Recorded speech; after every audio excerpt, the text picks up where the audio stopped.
Hello दोस्तों। मेरी उम्र 21 साल थी। मैं सेकंड ईयर की स्टूडेंट थी। उन दिनों गर्मी शुरू हो गई थी, इसलिए हमें कॉलेज से छुट्टियां मिल गई थीं। रोज की तरह आज भी पूरे घर की सफाई करने के बाद मैं अपने बिस्तर पर आराम कर रही थी। थकान से चूर होकर ऐसा लग रहा था जैसे पूरा बदन अकड़ गया हो। मैं अपने बिस्तर पर लेटकर सुकून पाने की कोशिश कर रही थी और हाथों से अपने सिर की मसाज कर रही थी। अचानक मेरा भाई मेरे कमरे में आया और दरवाज़ा बंद करके कहने लगा, क्या हुआ दीदी? तबीयत तो ठीक है, मैंने कहा। क्या भाई, मम्मी सारा काम मेरे सर पर डालकर चली जाती है।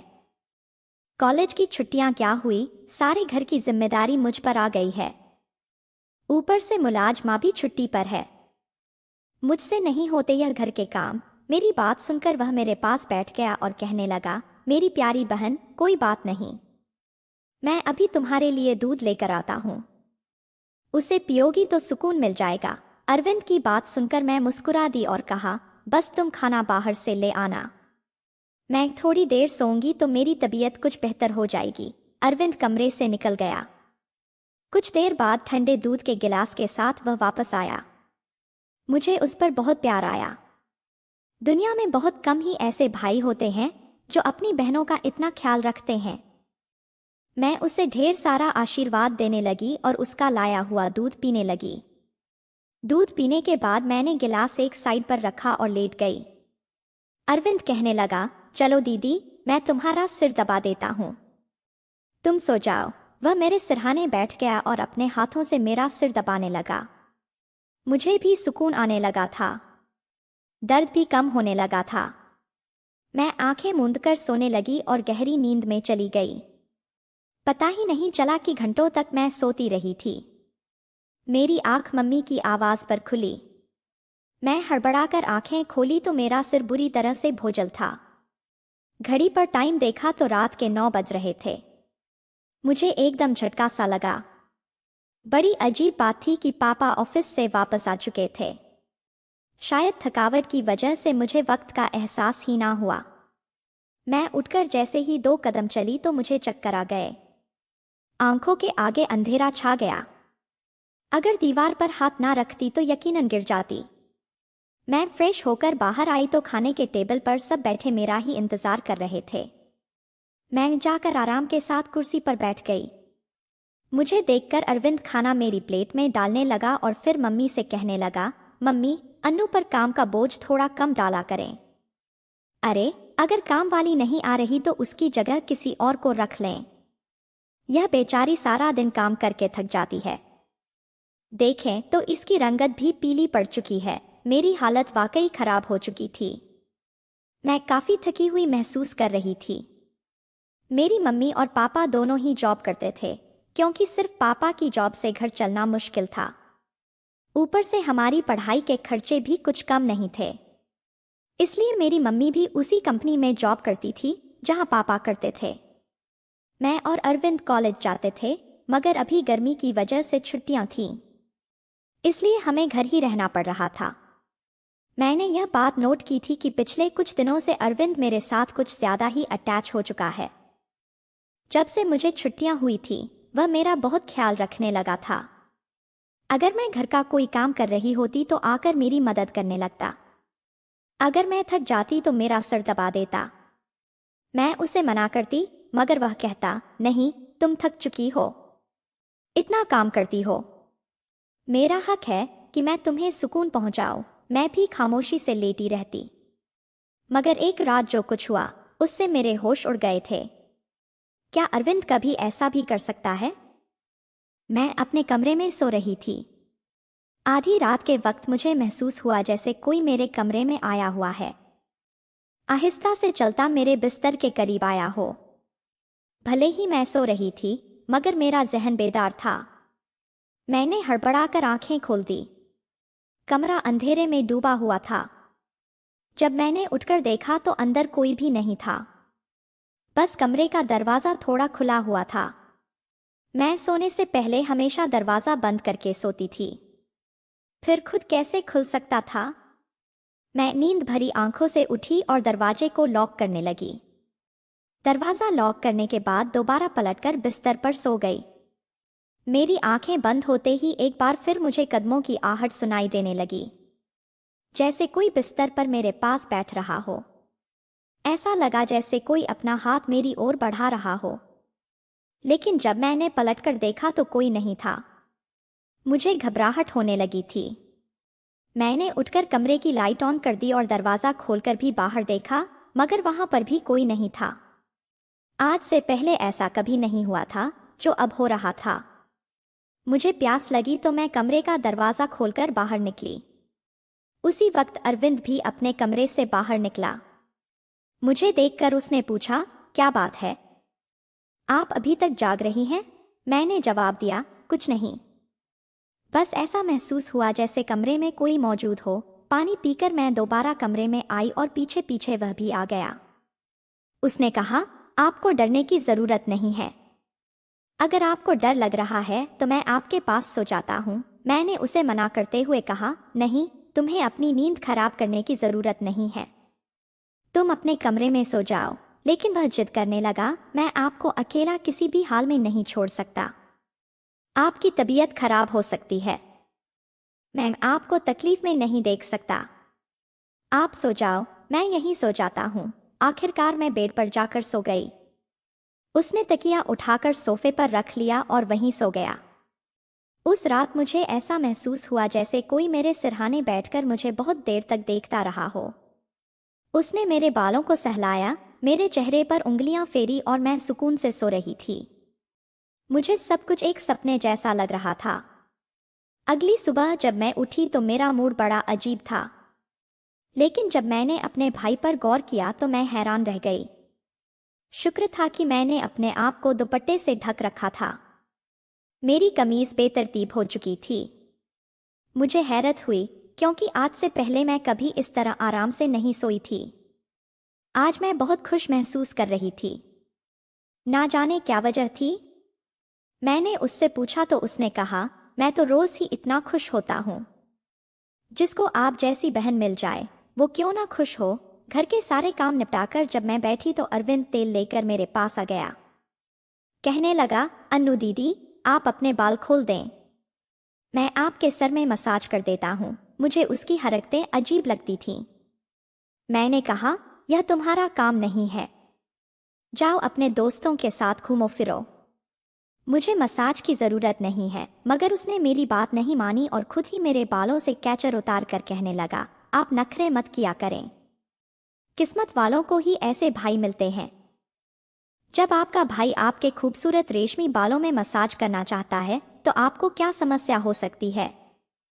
आ जाइए, मैं आपके सर की मसाज कर देता हूँ, आपको बहुत सुकून मिलेगा। वह मुझे उठाकर कमरे में ले गया। मैं बेड पर तकिया रखकर लेट गई। मेरे बाल बेड से नीचे लटक रहे थे। वह मेरे सिरहाने बैठकर मेरे बालों की मसाज करने लगा।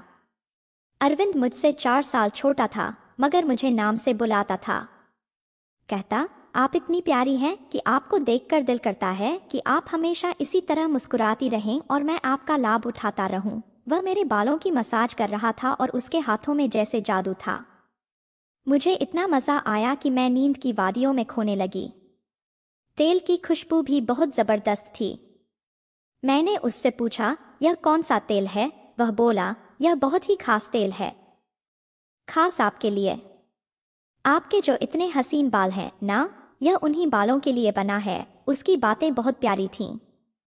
मैं समझ नहीं पाती थी कि वह किस तरीके से बात कर रहा है।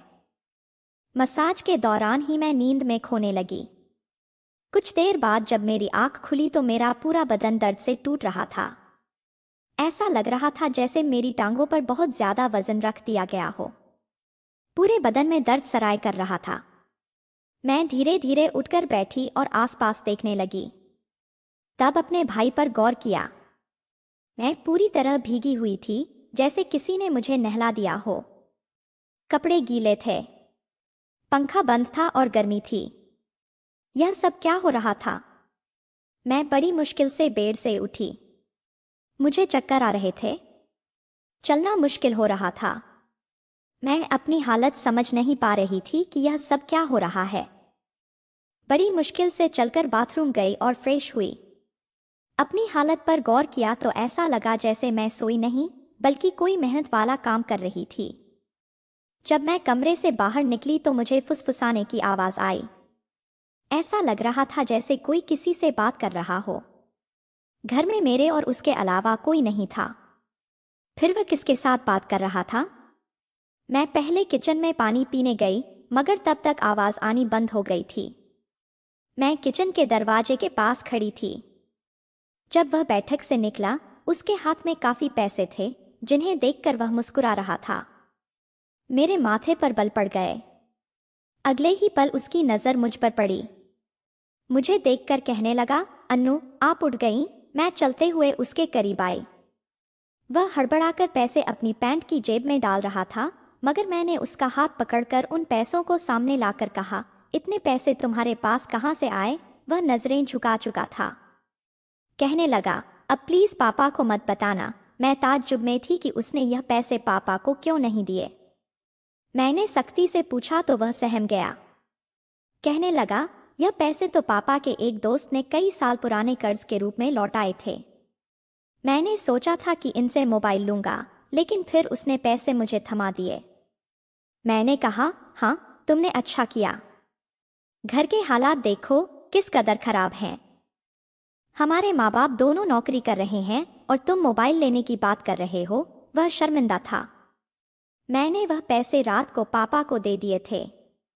उस रात उसने मुझसे कोई बात नहीं की और जल्दी सोने चला गया। मैं अगले दिन किचन में काम कर रही थी जब अरविंद अपने दोस्तों के साथ घर में दाखिल हुआ।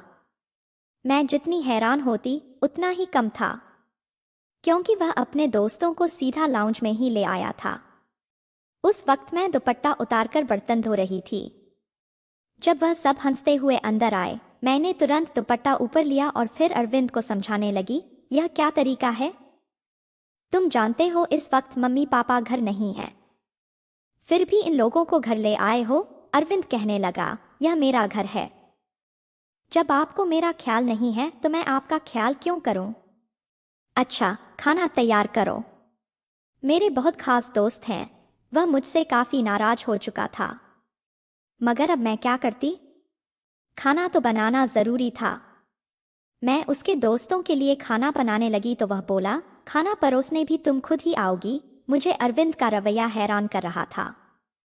छोटी सी बात पर वह ऐसे कैसे बदल सकता था? मैंने खाना टेबल पर लगा दिया। मैंने गौर किया कि उसके दोस्त बार बार मुझे घूरकर देख रहे थे। वे सभी अरविंद की उम्र से बड़े थे और अजीब तरीके से घूर रहे थे जैसे कच्चा ही खा जाएंगे। मैं अपने कमरे में बंद होकर रह गई। जैसे ही वे गए तो मैं अरविंद पर फट पड़ी, दोबारा तुम्हारे दोस्त मुझे इस घर में नजर न आए। मगर वह तो अगले ही पल मेरे गाल थाम कर कहने लगा, इतना गुस्सा कहाँ से आता है? ठीक है वो नहीं आएंगे दोबारा, मगर आप इस बारे में मम्मी पापा को कुछ नहीं बताएंगे? कैसा लड़का था यह? कभी प्यार जताने लगता तो कभी चिढ़ने लगता। मैंने हाँ में सर हिला दिया और अपने कमरे में चली गई।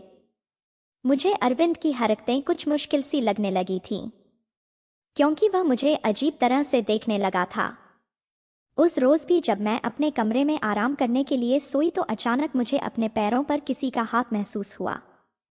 मैंने बौखलाकर आंखें खोली तो अरविंद मेरे पैरों को अपनी गोद में रखकर मसाज दे रहा था। मैंने उसे ऐसा करने से मना किया मगर वह कहने लगा, मैं जो कर रहा हूं मुझे करने दे। इस घर में एक मैं ही हूं जिसे आपकी इतनी फिक्र है। मम्मी पापा को तो काम से ही फुर्सत नहीं है। खैर मैं भी थक चुकी थी। आंखें बंद की और सोने लगी। अरविंद के हाथों मसाज करवाने से मैं नींद की गहराई में खोने लगी थी मगर जब मेरी आंख खुली तो मेरे होश उड़ गए। मेरा सर बुरी तरह चकरा रहा था।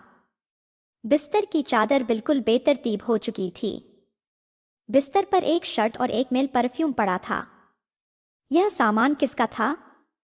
मैं तो कुछ भी बोल नहीं सकी। सर में इतना तेज दर्द था कि मैं दोबारा बिस्तर पर गिर गई। ऐसा लग रहा था जैसे किसी ने मुझे बेहोशी की दवा पिला दी हो। मुझे पास में फुसफुसाहट सुनाई दे रही थी मगर कौन बोल रहा था यह मैं पहचान नहीं सकी। मुझे तो बस अरविंद की आवाज सुनाई दे रही थी। ऐसा लग रहा था जैसे वह मेरे कमरे में मौजूद हो और मुझे उठाने की कोशिश कर रहा हो। कुछ देर बाद जब मेरी आंख खुली तो सारा दृश्य मेरी नज़रों के सामने घूमने लगा। मैंने सबसे पहले बेड की तरफ देखा, जहां शर्ट और परफ्यूम पड़े थे, मगर अब वहां कुछ भी नहीं था।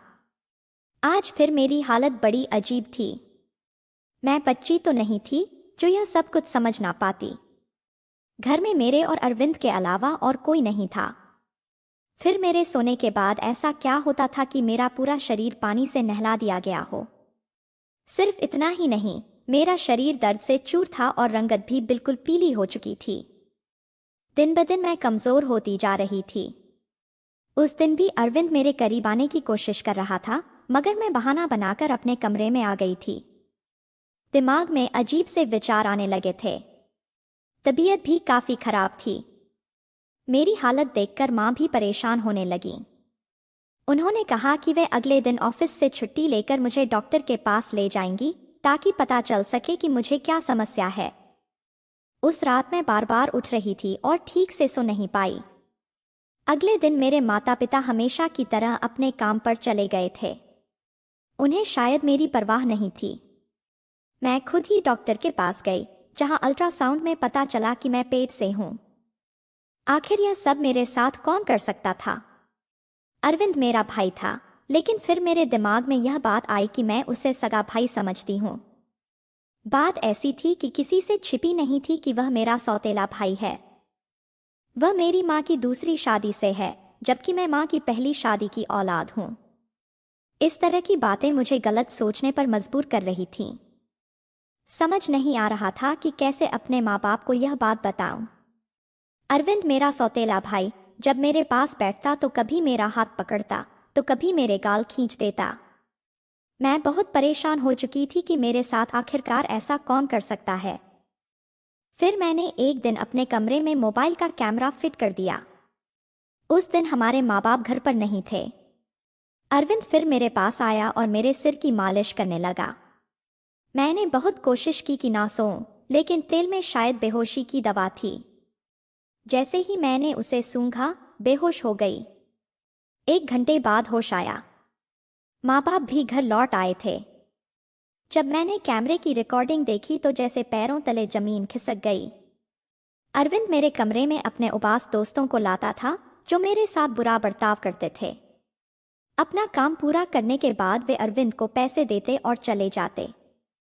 यह जानकर मैं टूट गई थी। मैंने कमरे से बाहर जाकर अरविंद का गिरेबान पकड़ा और थप्पड़ की बरसात कर दी। मम्मी पापा भी आ गए और पापा ने गुस्से से मेरे हाथ पकड़ लिए। होश में हो? क्या पागल हो गई हो? क्यों मार रही हो इसे? मैंने रोते हुए वीडियो दिखा दी कि यह जलील इंसान मेरे साथ क्या कर रहा था। वीडियो देखकर मां फर्श पर गिर पड़ी। पापा को भी विश्वास नहीं हो रहा था। उन्होंने अरविंद को पकड़कर बहुत मारा। उसके मुंह और नाक से खून बह रहा था। अरविंद ने गुस्से में कहा, मैंने इसे कभी अपनी बहन समझा ही नहीं। मुझे पैसों की जरूरत थी। लोग इसके लिए लाखों रुपए देने को तैयार थे। मुझे अपनी जरूरतें पूरी करनी थी, इसलिए मैंने यह कदम उठाया। मैं अपने कानों पर हाथ रखकर बस रोए जा रही थी। पापा ने उसे इतना मारा कि वह लहूलुहान हो गया, मगर जैसे तैसे खुद को उनसे छुड़वाकर घर से भाग गया और फिर कभी पलटकर उस घर में नहीं आया।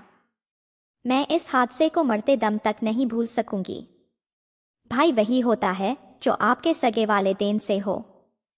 किसी भी अनजान मर्द के सहारे अपनी जवान बेटी को छोड़ना बहुत बड़ी बेवकूफ़ी है, क्योंकि शैतान परस्त मर्द हर वक्त इस आड़ में रहते हैं कि कब किसी लड़की की इज्जत के साथ खिलवाड़ करें। तो मैं अपने तमाम देखने और सुनने वालों से यही गुजारिश करूंगी कि हमेशा अपनी बेटियों को पर्दे में ही रखें और कभी किसी भी अनजान मर्द के सहारे पर उन्हें अकेला ना छोड़ें। इस सारे मामले में आपको किसकी गलती लगती है? मेरे माँ बाप की, जो पैसा कमाने के चक्कर में बच्चों से बिल्कुल बेफिक्र हो गए थे, या फिर मेरी, जो अपने सौतेले भाई के साथ बिल्कुल अकेली इस घर में रहती थी और उसके ऊपर हद से ज्यादा विश्वास करती थी और उसे अपना सगा भाई समझती थी? अपनी राय कमेंट बॉक्स में ज़रूर दें और यह भी बताएं कि आपको कहानी कैसी लगी। तो मेरे प्यारे दोस्तों, यह थी हमारी आज की छोटी सी कहानी। अगर आपको यह कहानी पसंद आई हो तो इसे लाइक करें और अपने दोस्तों के साथ शेयर करें। अगर आप ऐसी ही और भी और रोमांटिक कहानियां सुनना चाहते हो तो चैनल को सब्सक्राइब ज़रूर कर लें और बेल आइकन ऑन कर लें ताकि आपको मेरी हर कहानी समय पर मिल सके। कल मिलेंगे एक और नई कहानी के साथ। धन्यवाद।